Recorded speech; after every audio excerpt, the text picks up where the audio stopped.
Uy, chinito ako. Uy, chinito. Uy, grabe. Korean ako. Tayo ata yan kung Korean tayo. Uy, man. Uy! Uy, shit. Uy, ikaw daw. Medyo hindi same eh, kasi like, Kasi like, yung boko yun. ito clean siya eh. Malinis sa tingnan, bro. Yung mong K-mon.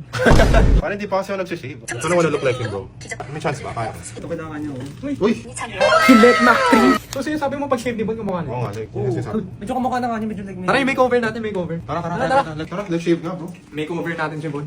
Uy, bro, ito yung ginagamit ko dati ah. Pero nag-stop na ako kasi doon. Tapos ang sakit kong... Ano yan? Mabilisan mo po eh. Bro, ako, grabe, ang dami na. Shave ka na, pre, kanina. Shave na ako. Grabe ang smooth. Tapos irritation free, bro. Grabe Bon, kanina pogi, ngayon sobrang pogi mo. Uy, grabe ka naman. Pinapablush mo ako. Joke lang, yes, maliwanag.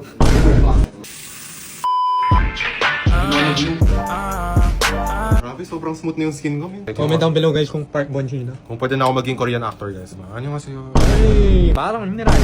Jiligimira. Sila nego 최고야. Grabe guys, ang laki ng difference. At yung before and after, guys. So yun nga guys, huwag na kayo magtyaga sa mga wala lang na razor. Kasi yung Gillette Mac 3 na to, it's the only razor that actually keeps my skin smooth and irritation free. Kunin nyo na guys, right now. Tara, tapusin na natin yung show natin.